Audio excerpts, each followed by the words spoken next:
All right. Hey there, everybody. Good morning, good afternoon, good evening, depending on where y'all are at in this beautiful planet. I hope you guys had a wonderful weekend and a happy Mother's Day. Thanks, CJ. I appreciate that. Yeah, it was a very nice Mother's Day here. Got to spend time with the kids and stuff. So that was a lot of fun. Um, so let's go ahead and talk about the market this morning, see what's going on. And if you could probably see, or if you've been paying attention at all since the open, a whole lot of nothing basically, right? From Friday's trading day, we can see we are still on the daily chart stuck within the same range that we've been trading in. Let me make the chart bigger for you guys over here on Twitch and YouTube. There you go. So you can see not a lot has happened, right? We are still trading within Friday's trading range as of right now. We're still attempting to hold the 10 and 30 period simple moving average as support. Our Bollinger Bands are looking like railroad tracks. They're completely flat, they're parallel with one another. So that's a sign of consolidation. We see momentum is still in the process of resetting. We have a choppy signal on the compound breakout tool. So all of these are signs of consolidation from what we can see in the market. On the intraday charts, we do still have an hourly squeeze setting up, so that can certainly help out to get maybe a little bit of movement going. But usually we get a catalyst for those squeezes, right? And I do know that there are some Feds talking this week. I don't know, though, if that will be enough of a catalyst to actually get the market going. And the reason why is because when we go back and we look at the daily chart here, and we go back and look at when Powell actually spoke, when he talked about doing the rate hike once again for May, and then talked about that possibility of maybe not doing any more hikes, but not really confirming that we're going to do rate cuts later in the year. We can see that though the daily range did have a bit of that volatility, especially compared to what we saw prior that month, we didn't actually get any sort of movement out of the range, right? We didn't see a strong move up. We didn't see a strong move down.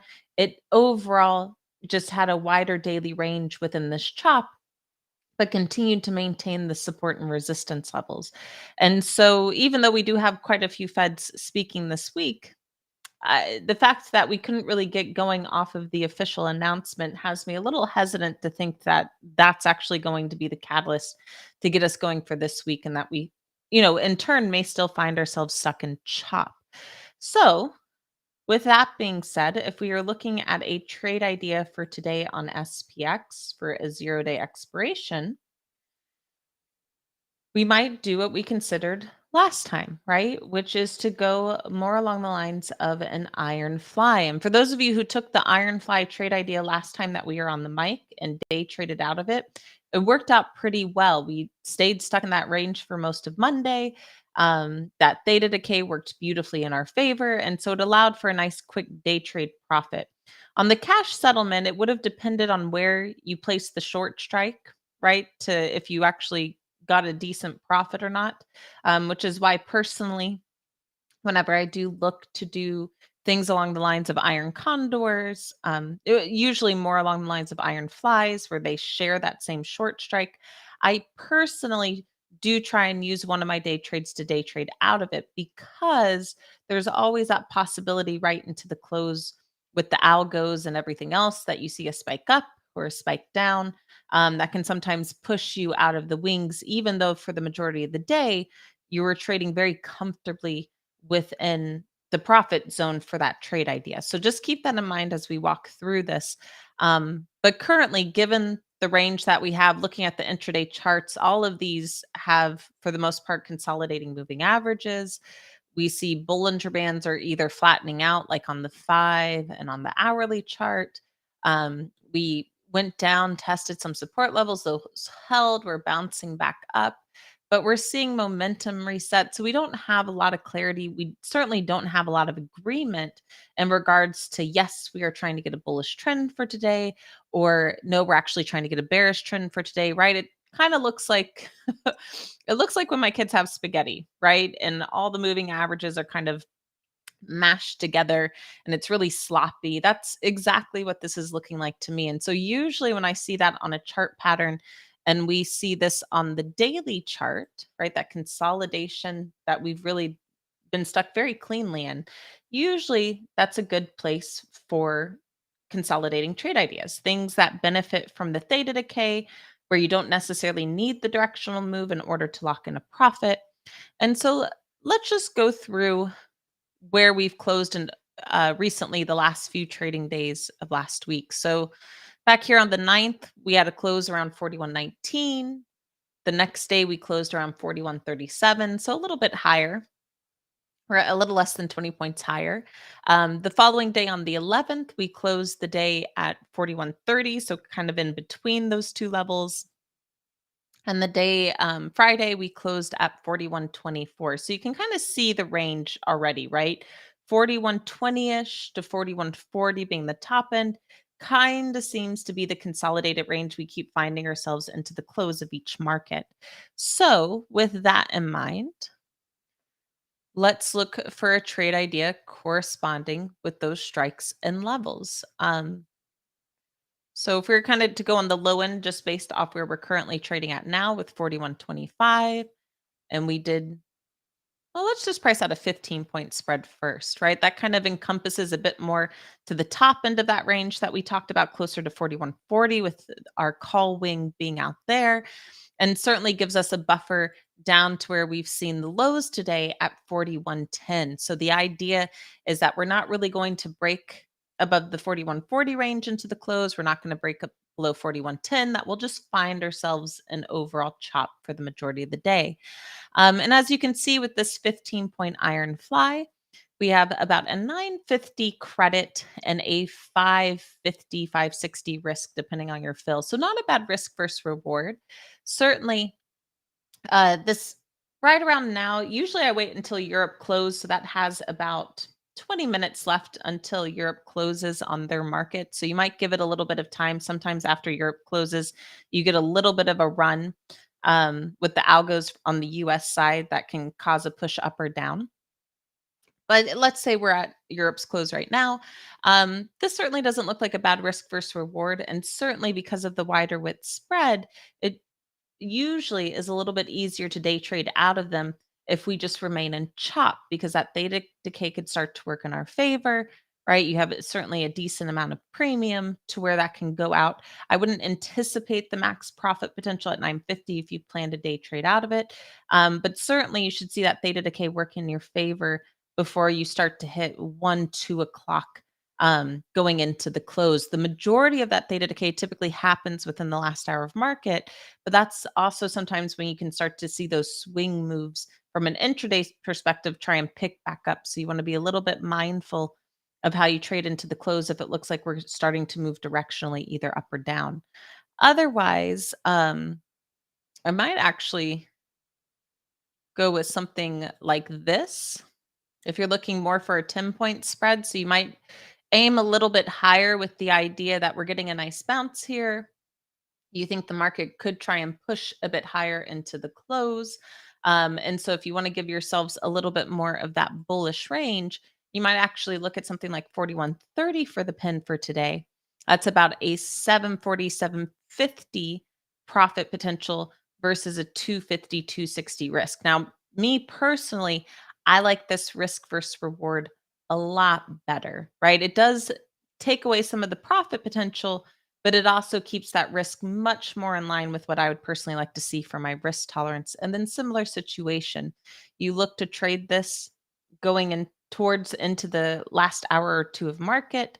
If you see a decent amount of theta decay, last time that we did this in the mastery, we were able to get a 100% return on our risk well before market close happened.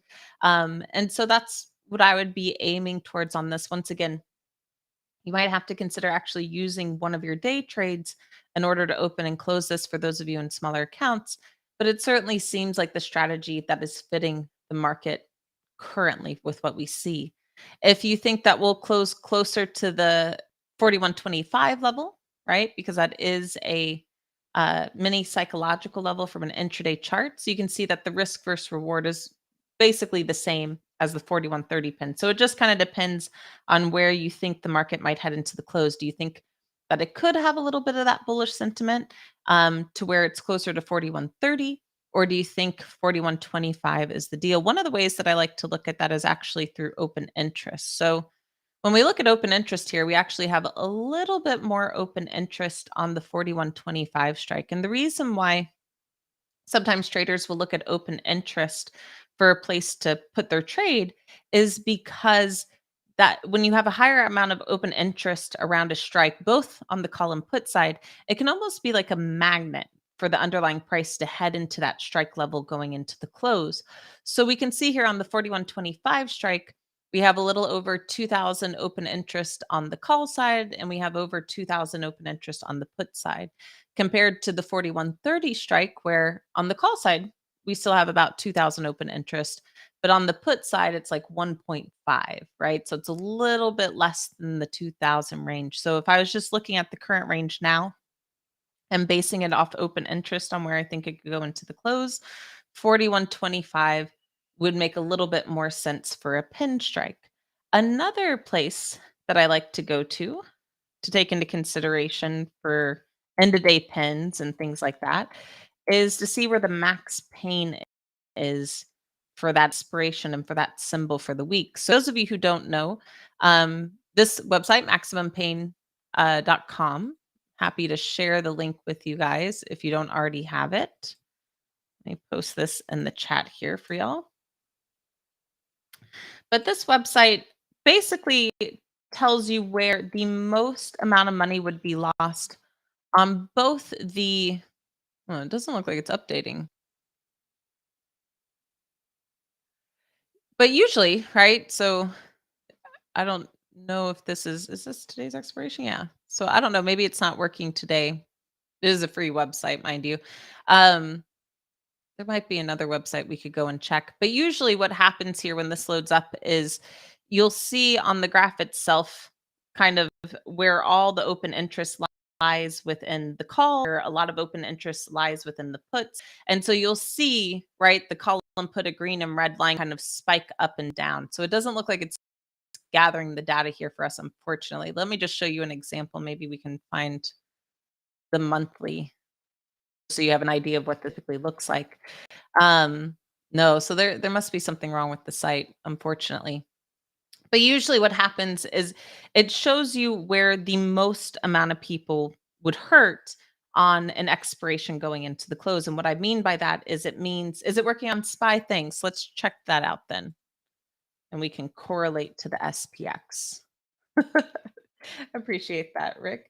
So here, perfect example. So you can see here, here's where all the open interest lies and what strikes they lie on at the open of that day. It only correlates with the open. So usually I like to look for it at the start of the day, right? Because it won't change going into the close. Certainly the open interest can throughout the market day, but the way this gathers data is it updates each morning. So with that being said, the idea is you see where all the open interest lies. You can see where there's a lot of spike in open interest on the put side of things. And then the green line is the call side. And the max pain is where basically people would lose the most money on the call side and where people would lose the most money on the put side if it closes at that level. And as we know, right, the market likes to be equal opportunity dream killers, as I like to say. So it is out there certainly to look for the most pain on both sides when it can. And CJ, it's working on your end. It says 4124.79. Appreciate that. It looks like for here on the SPY, the max pain is around 4111 for today. So arguably, if we were to correlate that to SPX, that'd be around 4110. But you can see right in that level, right? That's where the most amount of money on the put side would lose and the most amount of money on the call side would lose is right around 4111. So usually that's another good place to go to because if you can have a max pain that's not drastically far away, right? Sometimes when you pull up max pain, like today, for example, if we pulled it up and it said like 4080, it's like, well, the likelihood of us getting down to 4080 is not strong given the range and the choppiness and all the other technicals that we see on the chart. But when the max pain lives nearby, right, where the underlying price is trading, like CJ mentioned around 4124, for example, if that's popping up, or on SPY around 4111, which we're not too far away from right now, then the idea is that sometimes where the underlying price will actually go into the close, right? To be that equal opportunity dream killers to both the calls and the puts that are out there.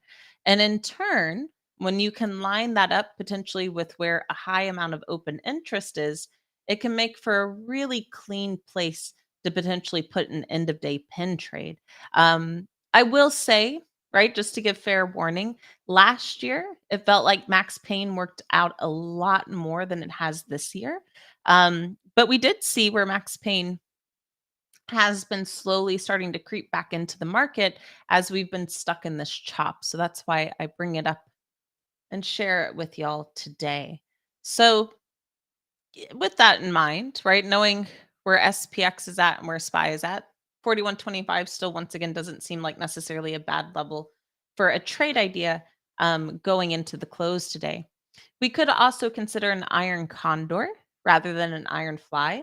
An iron condor gives you a little bit better of a probability for the trade to maybe be able to cash settle without technically day trading it. So the difference between an iron condor and an iron fly, for those of you who don't know, is they do not share the same short strike. They consist still of two credit spreads. So one credit spread on the call side and one credit spread on the put side. But unlike an iron fly, where they share the same pin strike here, they don't do so, right? They're two different levels of where your short strike is placed at. And so the idea is you give yourself a little bit more of a buffer for where the underlying price can move and still allow you to get that max profit potential.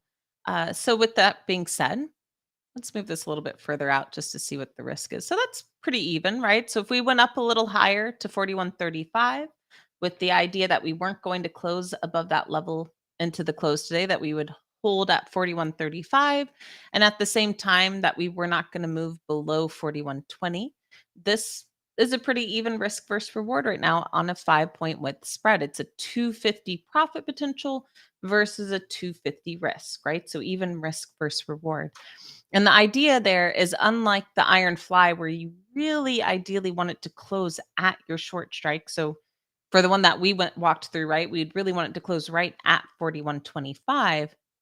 Here, we could have the underlying price close right at 4135. We could have it close at 4130, right? 4133. We could have it close at 4120. Doesn't matter. As long as it closes at or in between the two short strikes, the 250 profit potential that we see here, we would get. So it's a little bit easier compared to the iron fly to get the max profit potential. But as you can see, it's obviously not as big of a profit potential as you would get on the iron fly. So pros and cons to both strategies. But both of these might be good to consider going into today if we continue to get that chop narrative like we have seen so much on the chart recently.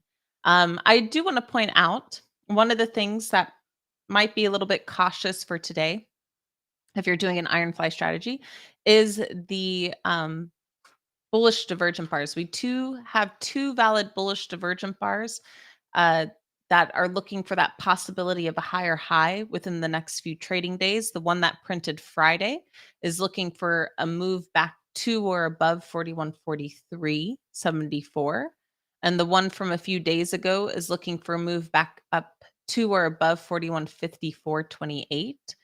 So arguably, if you did do this style trade, but you are concerned a little bit about that upside move, you could put on something like the iron condor, but then add to it a inexpensive vertical spread. Now, what that does is, of course, that increases your risk and reduces the profit potential on those two trade ideas combined. In turn, right? So our risk was 250. If we add an additional 80 cents of risk, then it bumps it up to about a 330 risk that you hold out there for the day. The plus side, though, is if we do follow through with either of these bullish divergent bars, it will put this small vertical spread at or in the money to where it would help protect the risk on the overall iron condor, right? Because on the iron condor, for the strikes that we looked at, you would have this on the call spread. So the put spread of the iron condor would work out, it would expire worthless. The real risk comes on the call spread of the iron condor, the iron fly. So the idea is the debit vertical spread almost acts like slight insurance to where if we really start to push on those higher levels and break above them, yes, you would be losing on the credit spread side of the trade, but you have the insurance of the debit vertical spread to help offset it. The worst case scenario would be you close right at 41.40, where you're completely in the money on the credit spread, but you're still out of the money on the debit spread, right? That would be the worst case scenario. Otherwise, though, as long as we closed within that sweet spot of the iron condor itself, right? Between 41.20 and 41.35, or we break above 41.40, then you would still have that profit potential to play off of. So that's, kind of an insurance. You wouldn't have to put it on now necessarily, right? You could wait, confirm that you're kind of getting a bit more of that bullish sentiment, and then maybe put that on closer into the close. It might not cost you as much either, depending on how the theta decay works for the day. But that's one way to go about it. As for the week, until we really get a change in the chart view here, to me, it just looks like it could be another choppy week. So if you are of that similar mindset and want to look at a similar trade idea like an iron condor, but you want to give yourself time to play it into Friday, I don't think that would be a bad idea. One, it would give you the benefit of not necessarily having to day trade it. And two, it might give you a better risk versus reward parameter on the trade itself. So let's go back. We'll look at 41.25. Um, as we can see here, still a lot of open interest, right, for 25 using this expiration, especially on the put side right now. And let's go with the 15-point spread, where we give ourselves up to 41.10 to the downside and 41.40 to the upside. And you can see much better risk versus reward going with Friday's expiration. It's actually, this really doesn't look like that bad of a trade. It's a 13.40, 13.50 credit. So that's your max profit potential. And the risk is about 150. So the idea here is that just like we were talking about from a day trade perspective, we play the consolidation that we've seen last week with the idea that it continues into this week. Keep in mind, it is a monthly expiration this week, right? You can see that with the AM expiration right above us. So, with that in mind, usually monthly expirations in general can be a bit choppy. And given what we've seen, right, I would think that there's a good probability of that narrative continuing. So we could consider something like this to put on and to play the benefit of the chop through the week. That would, one, give us the flexibility of maybe closing out of this trade prior to Friday and just working off that theta decay. And two, it allows us to jump in for a much smaller risk amount for a much wider spread length. Let's see what a 25-point spread looks like. I'm just a little curious.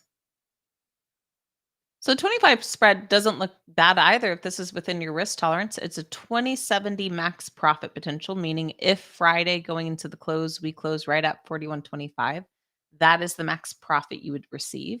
The risk is the 25-point spread width minus the credit. So that's currently about a 430, 440 risk. So not a bad risk versus reward there.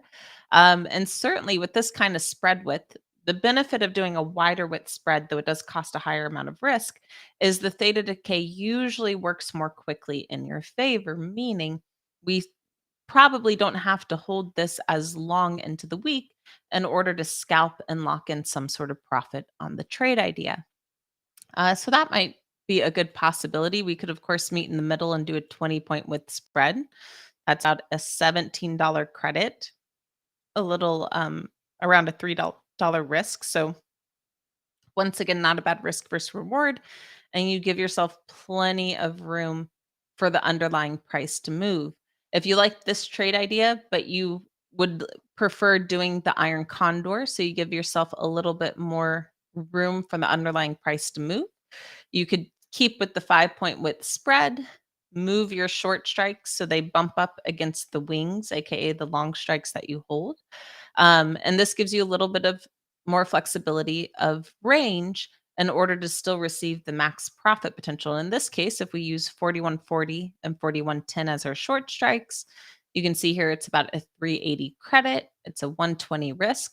So obviously, this doesn't look as good as what the 15-point Ironfly looked like, right? Where it had a similar risk, but a much higher profit potential by like $10. But the flip side of that is you give your underlying price a lot more room to move and chop in between. And in turn, if we do really stay flat, just hanging around 41.25 for the majority of this week, the theta decay is going to kick in a lot more quickly on the iron condor than it will on the iron fly for it to benefit you for that profit potential. Um, and so I like both of those trade ideas.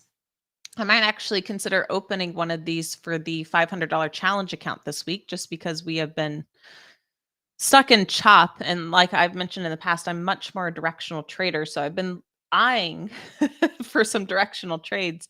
And I just personally, I haven't found many setups that I really like versus the risk amount to put in the $500 challenge account. But I would not mind doing a Friday Iron Condor, Iron Fly for the challenge account to play off the theta decay, especially like I said, we do have Fed speak different members of Fed speaking this week, but we didn't get much of a reaction on Powell. So unless they say something really out there that, triggers the market to start moving, I can't imagine that they'll be the catalyst for this to get going. Something else might happen, of course, to be a catalyst to get things starting to run. But otherwise, this chop has just been the name of the game. It's a monthly expiration this week, which is usually a little bit funkier in general in regards to trading, where we do see typically more chop than not on those monthly expirations. And so it just kind of fits with the narrative and with the chart pattern that we're seeing for the week. For those of you wanting bigger levels before I sign off here, let's just do a reminder of what levels are really causing us to stay stuck in this chop. And those come off of the chart. On the weekly chart, you can see here we have the 100 period simple exactly at 100 as a psychological level. We can see the 10 period simple, which is currently at 40.93, has been the main level of support these last few weeks. And so we're basically finding ourselves in a wedge pattern between support and resistance. Our Bollinger Bands have flattened out.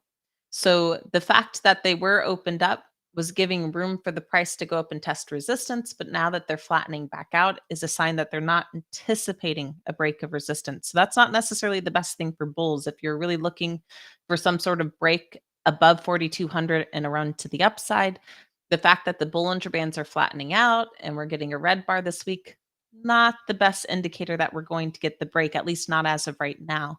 On the flip side, for bears, we still have a bullish signal on the compound breakout tool, right? That hasn't canceled out yet. And we are still doing a really good job of holding the 10 as support. So until we start to break one way or the other, we will likely stay in chop of basically a bigger 100-point daily range. But as you can see from the weekly ranges, those have narrowed down to about a 50-point range recently. And so we'll see if it can actually get going this week. But I'm inclined to think that we'll probably stay in chop for the week. So for my trading plan for the week, I am looking for non-directional trade ideas like what we just walked through, iron condors, iron flies. And I'm looking, still scanning, right, for any individual symbol that really looks like it's setting up to get going. But if it's not, then of course, playing it by ear off there. So thank you guys so much for joining me. I hope y'all have a great rest of your trading day. As always, may the trade be with you, my fellow Jades. And for my YouTube and Twitch folks, I will be back on the mic later on Wednesday, and I look forward to talking to y'all then. Bye.